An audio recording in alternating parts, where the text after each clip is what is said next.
Yes, good afternoon, students.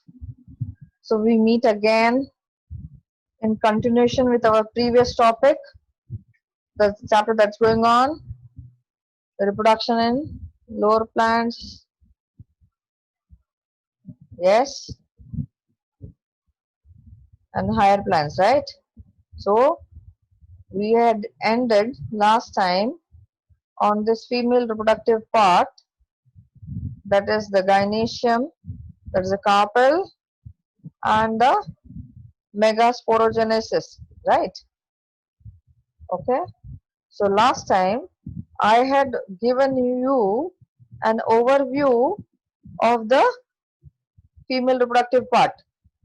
Today we will go in detail of the structure of the female reproductive part.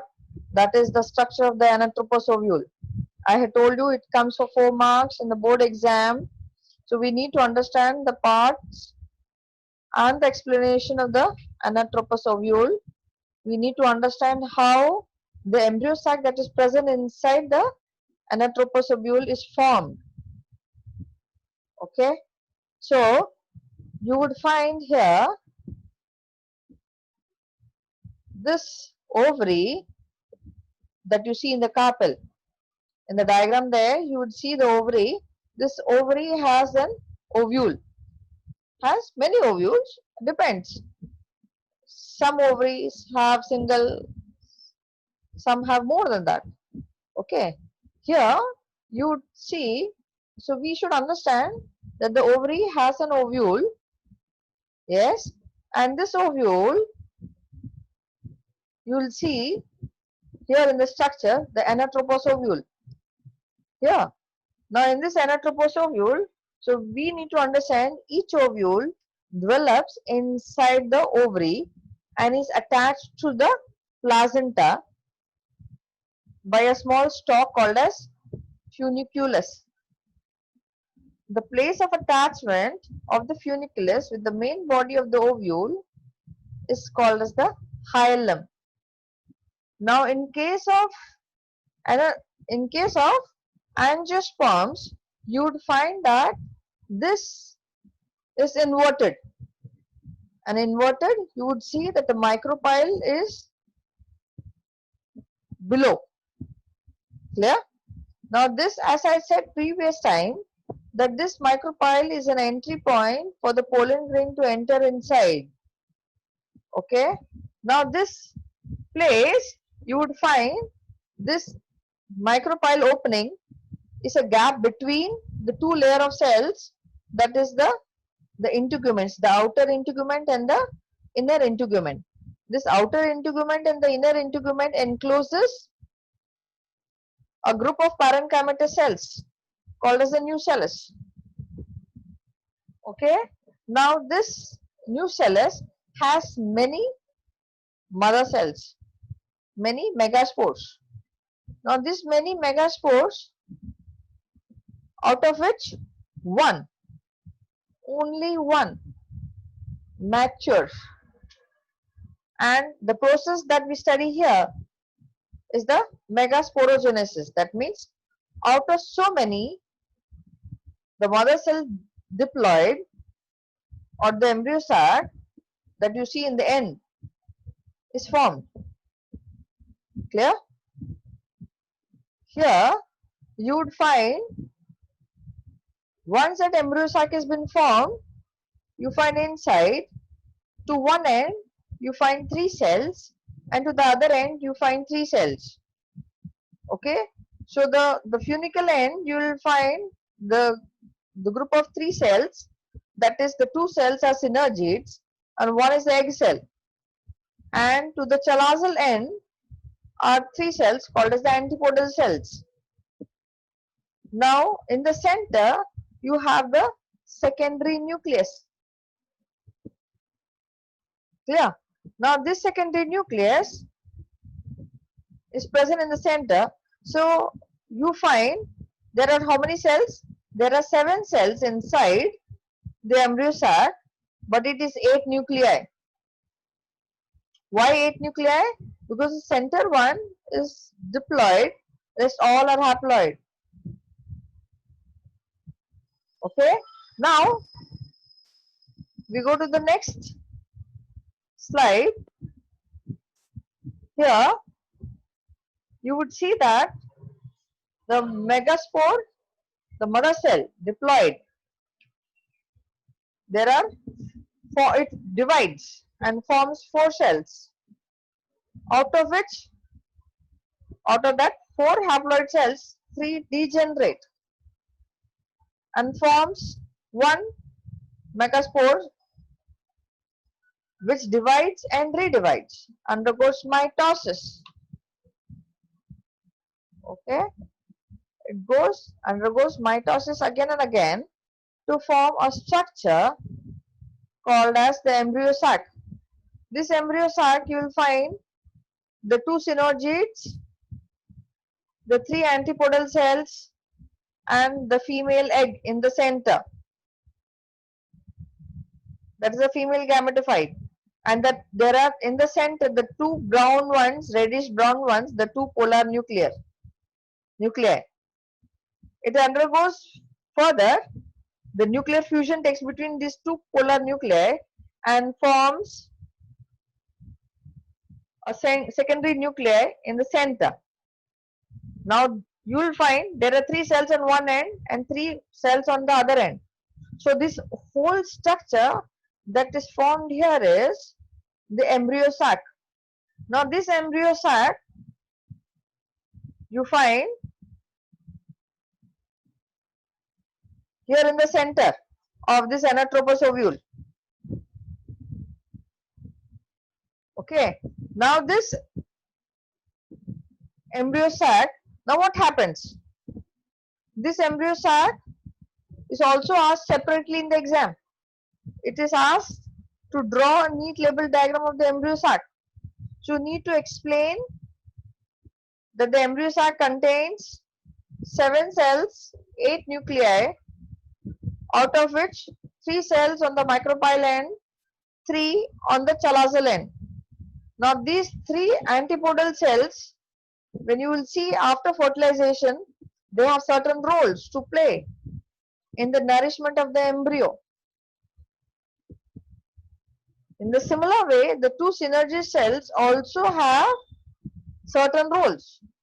We will see it when we will explain, when I will explain you the process of double fertilization.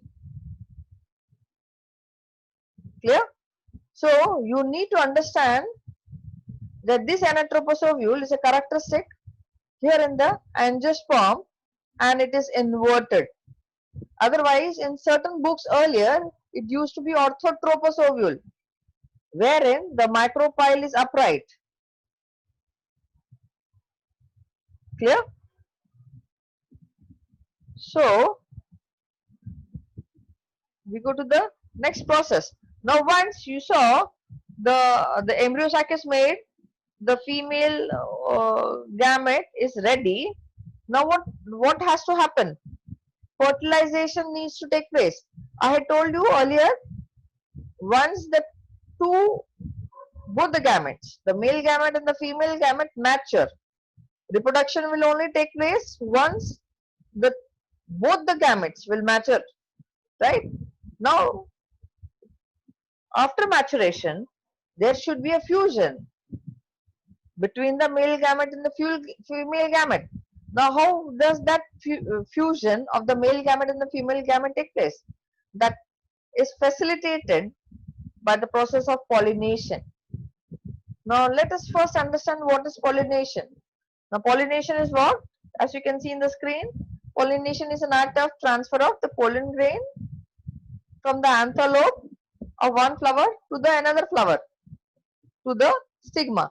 So here you will find in the diagram that the pollen grain is been transferred from the anther to the stigma. Now here you would see there are two kinds of pollination, self-pollination and cross-pollination. Now in self-pollination, what you could see, you can see that the pollen grain is been transferred to the stigma of the same flower. Whereas in the cross-pollination, you would see that the pollen grain is being transferred from one flower to another flower. Clear? Now,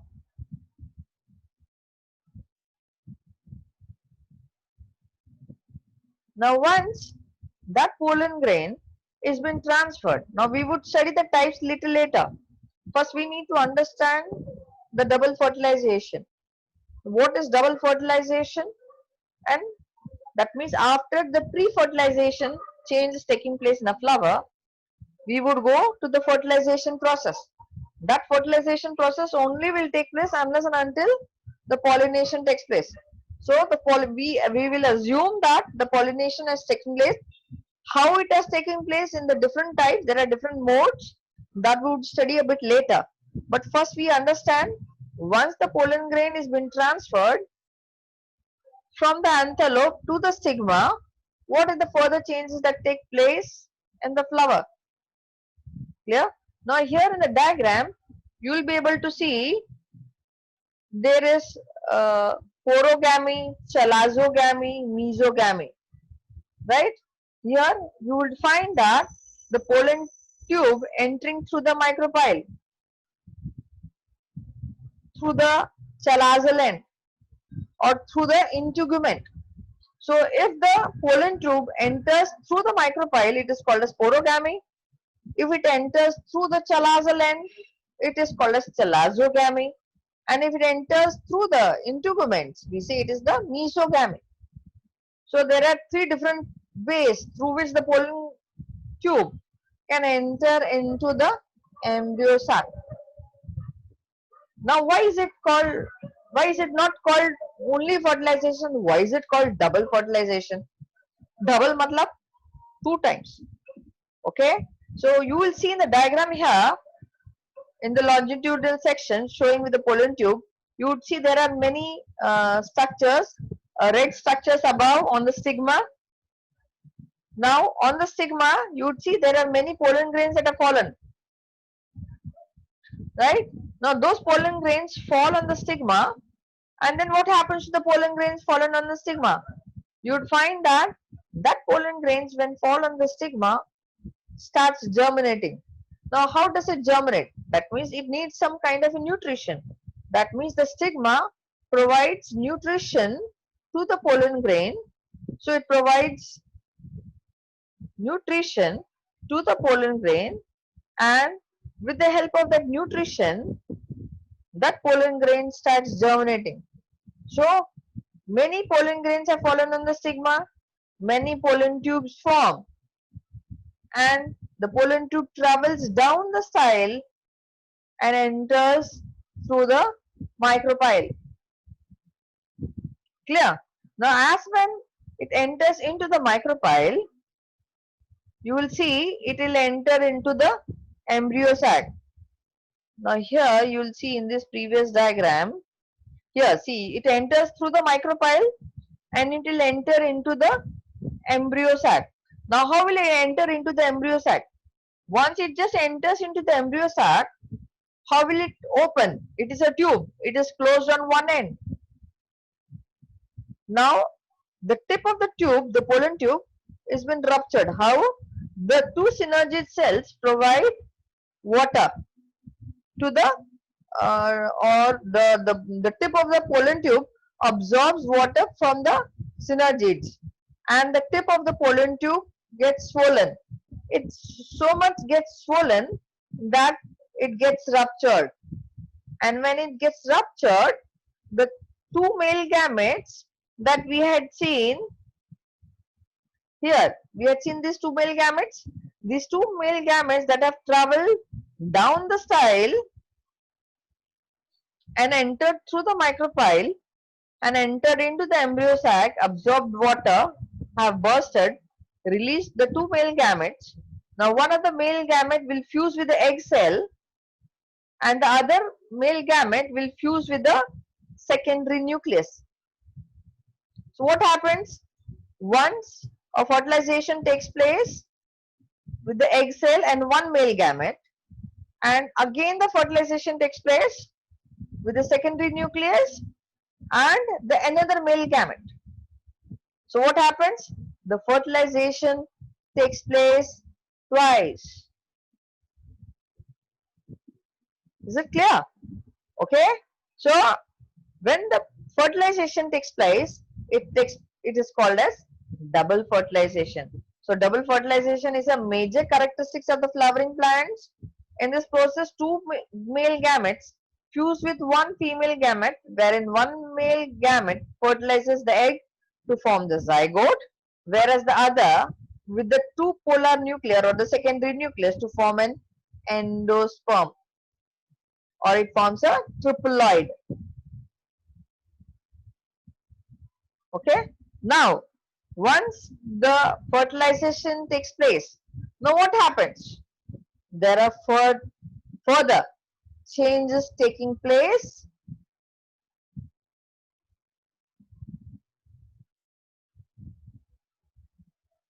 Further changes take place, that is in the development of the endosperm.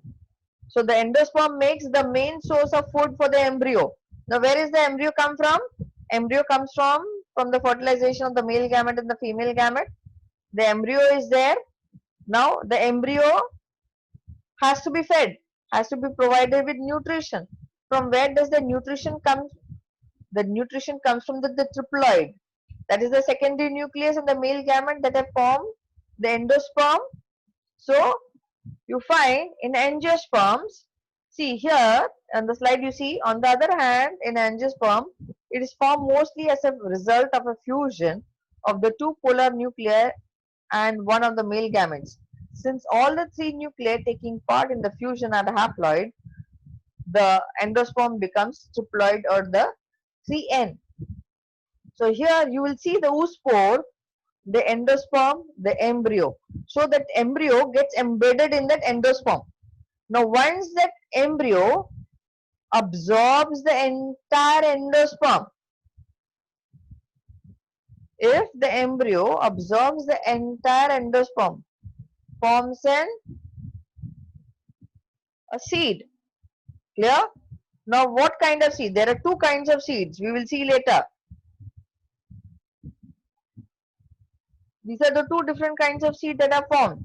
The dicot and the monocot seed. So if the embryo utilizes the entire endosperm, so there is no endosperm left. So it's a non-endospermic seed.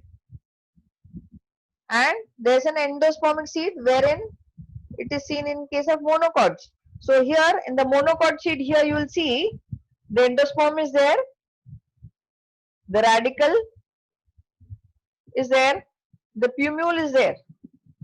So where the embryo absorbs the entire endosperm, it forms a non-endospermic seed, or it forms a dicot seed wherein it has two dicotyledons. You will find the radicle and the plumule comes out. That means say आपने साबुत मूंग को डुबाया, साबुत मूंग is what? It's a dicot. मकई का दाना is a monocot. या यहाँ पे गेहूं का दाना दिया है. Okay, so it could be wheat, it could be maize. Those are monocots. Whereas in case of bean, the non-endospermic seed, wherein it's a dicot, there are two cotyledons. When you germinate that seed, you will find the radicle and the plumule coming out. So that is because of the development of the endosperm. The endosperm is been totally utilized by the embryo. Clear? So here you will see the stages in the embryo development in a dicot. You will find the zygote, which further divides to form the globular embryo. You will see the lower structure of the embryo is globular. It forms a heart-shaped structure. It depends on how that embryo has been the endosperm has been utilized. Or you will find the plumule. It forms a cotyledons here. So you will find the embryo development in monocot and dicot separately. So in the process of the embryogenesis, what do you find? You find the different stages wherein you find the establishing of the polarity starts first at the division, then it starts at the radial patterning, clear, forms layers that become dermal, ground and vascular tissue, then it forms the root and the shoot meristems, and then forms the cotyledons and the root. So this is the entire embryogenesis, wherein it forms the different kinds of seeds then. Clear? Now we go back to our fertilization. So after fertilization, what happens? Forms the fruit, forms the seed. Forms the fruit and forms the seed. Clear? Okay? It forms the fruit and the seed. Now you'll find when you see a fruit, say you find a tomato or any fruit, it has two ends. Okay? The one end is the part which has been separated from the flower, and the one part from where it has been separated from the structure of the ovule. Clear? Is it clear, all of you? Yes. So it has the two marks. One is from detachment from the flower, and one detachment from this ovule structure, from where it is attached to the seed, from the ovule. Clear? So the fruit, that means the ovary forms the fruit and the ovule forms the seed after fertilization.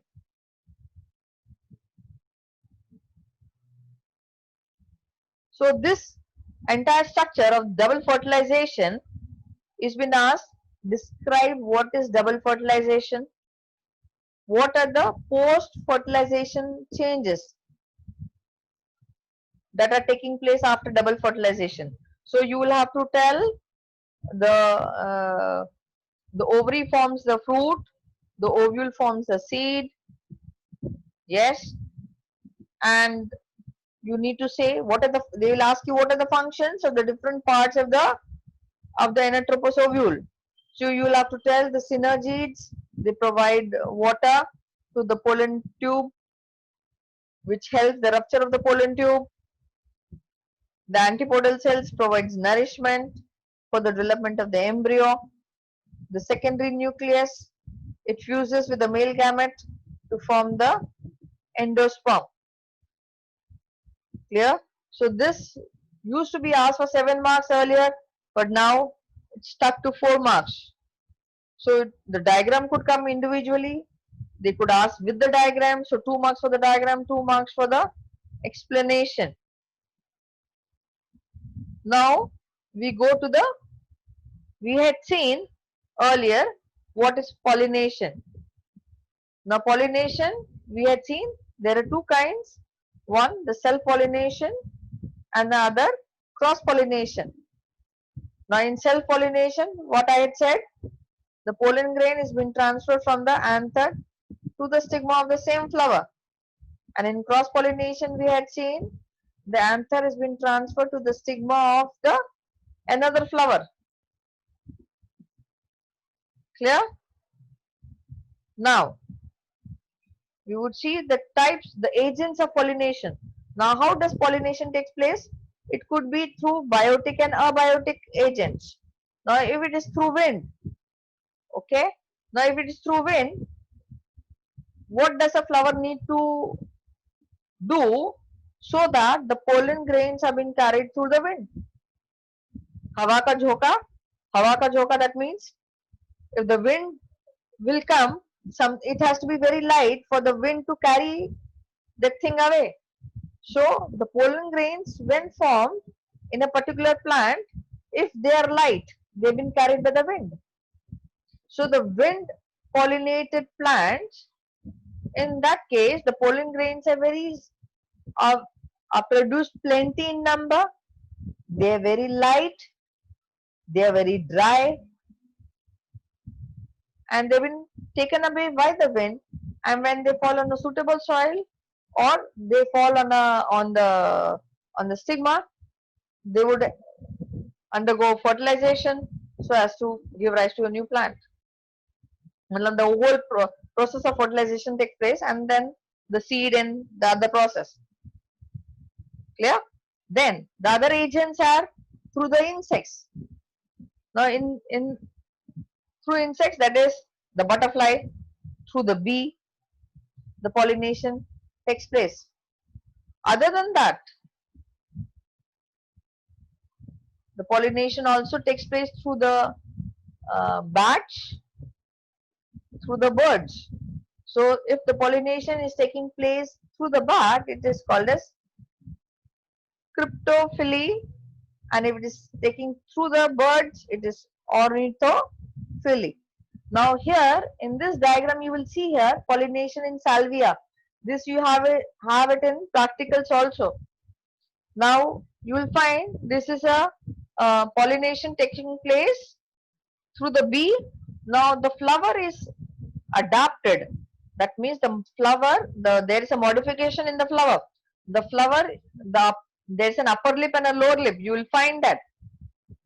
Yes, when there is an upper lip and a lower lip, the bee or the insect is coming and sitting on the lower lip.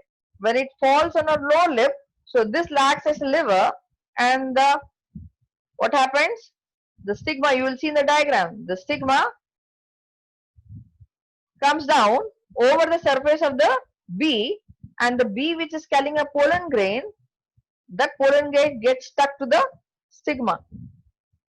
Clear? So it acts as a lever mechanism. So if this has been pressed, this upper portion comes down. Clear? Okay. So we have seen now pollination through wind, pollination through insects, that is the butterfly or the bee. Yes. And pollination through the bat and the birds. Now also the pollination takes place through water. Now there are two kinds of pollination here, the epihydrophily and the hypohydrophily. Now in the hypohydrophily, you will find, see, the pollen grains are beneath the water. That means they are heavier.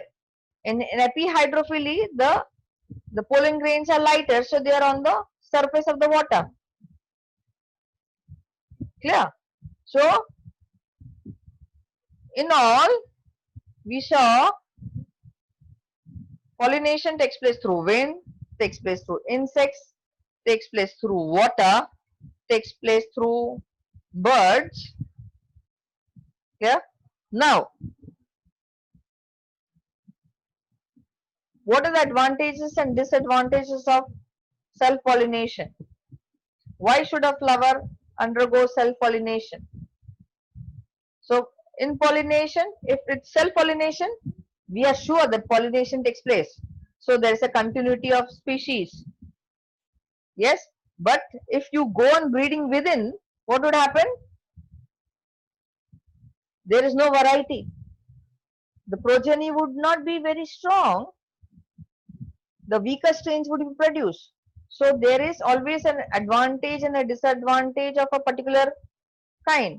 So say if there is an advantage and disadvantage of self-pollination, in the same way there are advantages and disadvantages of cross-pollination also.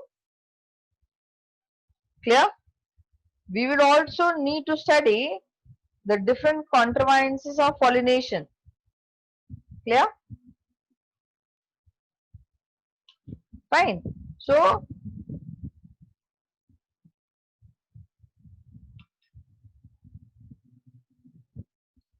we would see, 1 minute. So we finished with megasporogenesis. We finished with what is pollination. We studied with double fertilization. We studied with agents of pollination. In the exam, they ask you what are the adaptations of a plant for wind pollination flowers. What are the adaptations taken by plants to so that the insects can do the pollination? Or what are the adaptations in a plant are done so that epihydrophily or hypohydrophily is done? That is called as ahead as a contraviolences. We will see that later. Clear? So till then we stop for today.